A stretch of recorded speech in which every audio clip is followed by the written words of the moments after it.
हुआ था कि एक राज्यपाल मल्टीपल स्टेट से भी यूटीज़ का राज्यपाल यानी कि गवर्नर हो सकता है। There is no limit. 46 which of the following statement is correct, निम्नलिखित में से कौन सा सही है, ये पूछा है MTS 2021। Minimum age requirements for appointment is 30 years. कितनी होती है बताइए जल्दी से कमेंट में। Governor holds office during the pleasure of chief minister. किसके प्लेजर में होल्ड करता है? The governor submits his resignation to the prime minister. किसको करता है? The governor is appointed by president. Minimum age 35 होनी चाहिए। प्रेसिडेंट और इन दोनों का आंसर क्या होगा? ठीक है, दोनों का आंसर होगा प्रेसिडेंट। नहीं, गवर्नर को राज्यपाल को अगर रेजिग्नेशन देना है, अगर मतलब रेजिग्नेशन इस्तीफा देना है तो वो किसको देगा? प्रेसिडेंट को देगा, राष्ट्रपति को देगा। ठीक है, कुछ पूछा था क्या मैंने पीछे? नहीं, आगे पढ़ते हैं और 50 तक ही करेंगे, उसके आगे होंगे तो वो आप करेंगे। To which feature of the constitution of India does the appointment of governor by the centre belong? केंद्र द्वारा राज्यपाल की नियुक्ति भारत के संविधान की किस विशेषता से संबंधित है? और अगर तुम इसका ना आंसर दे पाए ना, ध्यान रखना, फिर अगर आप इसका आंसर ना दे पाए तो फिर ध्यान से देखना फिर मैं, क्योंकि ये पढ़ा चुका हूँ आपको फर्स्ट लेक्चर में, आई थिंक मैंने पढ़ाया था कि दो तरह के फीचर होते हैं।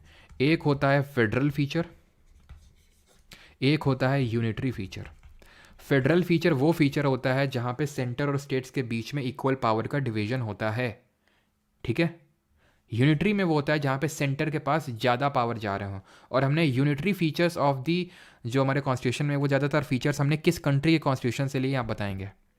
आंसर इसका होगा यूनिटरी फीचर, क्योंकि अपॉइंटमेंट और ये जो पर्टिकुलर चीज़ है कि appointment of governor by the centre in the state, ये कहाँ से लिया है? ये सारी चीज़ें, चाहे ये हो, चाहे रेजिडुअरी लिस्ट हो, residuary list shall vest with the centre, ये सारी चीज़ें हमने कनाडा से ली है। सी से सेंटर, सी से कनाडा। ऑफिस ऑफ गवर्नर कहाँ से लिया है? Appointment of governor in the states bye the centre, ये लिया है कनाडा से। लेकिन ऑफिस ऑफ गवर्नर, राज्यपाल का एक पद होगा, ये कहाँ से लिया है?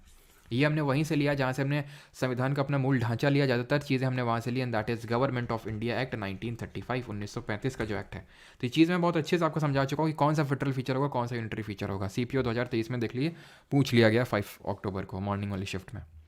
Who has the power to recommend the dismissal of the state government and suspension or dissolution of the state assembly? कौन रिकमेंड कर सकता है? Chief minister, prime minister, governor, speaker of legislative assembly. Dissolve करना है, ये recommend करेगा कौन? Chief. यहाँ पे राज्य की बात हो रही ना, तो सिंपल चीफ मिनिस्टर करेगा। स्टेट सेंटर केस में प्राइम मिनिस्टर करता है, स्टेट केस में आप चीफ मिनिस्टर करेगा। ठीक है, आगे बढ़ते हैं। 49 which article of the constitution of India provides that the governor appoints the chief minister and later and the chief minister recommend? ठीक है, वही सेम चीज़। क्या आर्टिकल 75 बोल रहा था ना सेंटर केस में, 89 जोड़ दो, क्या हो जाएगा? 9 5 13, 8 7 15 16, 163 आर्टिकल बोलेगा, खत्म। ठीक है, अब ये जो 50, चलो ये कर लेते हैं। The constitution of India does not contain any provision for the impeachment of. तो किसका इम्पीचमेंट नहीं होता? इम्पीचमेंट तो एक्चुअली में किसी का नहीं होता सिवाय प्रेसिडेंट को छोड़ के, तो टेक्निकली ये गलत है क्वेश्चन। ठीक है, according to constitution of India the executive power of the state shall vest in. तो ये लास्ट क्वेश्चन है कि यानी कि जो राज्य की कार्यपालिका शक्ति है वो किसके ऊपर होती है, किसके ऊपर निहित होती है? तो राज्यपाल के उसमें होती है, बिकॉज जो केंद्र की एग्जीक्यूटिव पावर होती है यूनियन की, that shall vest in the president. State की किस पे होती है? इसमें। और याद कैसे रखेंगे? 53 बोलता है ना प्रेसिडेंट के लिए, तो क्या करना है? एक आगे इधर जोड़ना और एक इधर जोड़ना है, तो क्या हो जाएगा? ये हो जाएगा आपका 154, खत्म। ठीक, 154 बोलेगा इसके केस में। बाकी के क्वेश्चन आपको करने हैं, क्वेश्चन नंबर 60, यानी 10 क्वेश्चन आपको करना है। ठीक है, चलो भाई।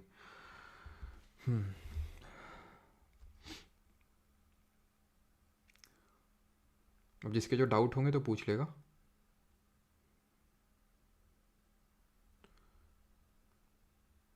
यंगेस्ट प्राइम मिनिस्टर कौन था? यंगेस्ट प्राइम मिनिस्टर थे राजीव गांधी जी।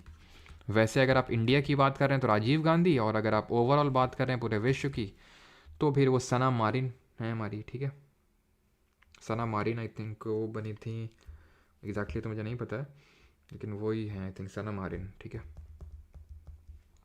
कहाँ की थी सना मारिन, बताओ जल्दी से। तो ये थी एक जो नॉर्डिक कंट्री हमारी, फिनलैंड की, है ना। चलिए, थैंक यू सभी को, बाकी मिलते हैं कल। IBSAU का करते हैं, देखो सैटरडे या संडे को। संडे को तो पक्का ही होगा, सैटरडे को मुझे देखना पड़ेगा, अगर जैसे टाइम मिलेगा तो मैं सैटरडे को भी एक क्लास लूँगा, और थोड़ी सी बड़ी क्लास होगी जहाँ पे हम लोग सारी चीज़ें थोड़े से उसके थ्रू। टाइटलर हेड किसने लिखा था? ये टाइटलर हेड वो है, टाइटलर हेड जो है ना प्रेसिडेंट होते हैं हमारे, टाइटलर हेड मतलब नाम के हेड। ठीक है, अच्छा, Tytler head of the state आप बोल रहे हो तो फिर देन गवर्नर होगा, ठीक है, अगर स्टेट की बात कर रहे हो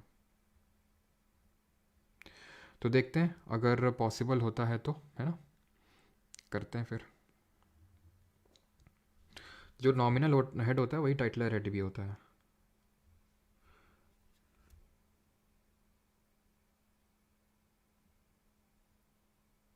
ज़ीरो कॉल क्या होता है वो देखेंगे कल, ठीक है। ज़ीरो आवर होता है, उसको बोलते हैं ज़ीरो आवर, जहाँ पे agenda of the day decide किया जाता है, वो क्वेश्चन आवर के बाद होता है, प्रश्नकाल के बाद। 17 को पेपर है, हाँ, मतलब काफ़ी जल्दी डेट दे दी यार इन लोगों ने, तो कोई नहीं। थर्सडे 11, फ्राइडे 12, सैटरडे 13, तो सैटरडे को ये थिंक करना पड़ेगा फिर ना। देख लिया भैया अर्पित, सारा आज थोड़ा डिस्ट्रैक्टेड लग रहा है हमें, तुम डिस्ट्रैक्टेड लग रहे हो है, उतनी देर से स्पैम किए पड़े हैं। जब तक टाइम आउट ना करो तब तक दिल को शांति नहीं मिलती है। सीधे बोल दिया करो सर टाइम आउट कर दो।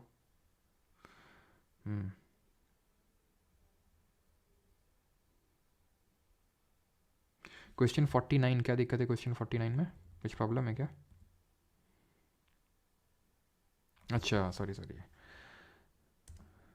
164 होगा ना, 75 में 89 जोड़ेंगे तो 164, ओके ठीक। चलिए भाई, धन्यवाद सभी को। बाकी देखते हैं यार इसका कैसे क्या करना है, तो एक लंबा सा सेशन रखते हैं, नहीं तो सैटरडे को ही रखते हैं, ठीक है, सैटरडे को ही प्लान करते हैं, मैं बता दूंगा आपको, है ना। Thank you.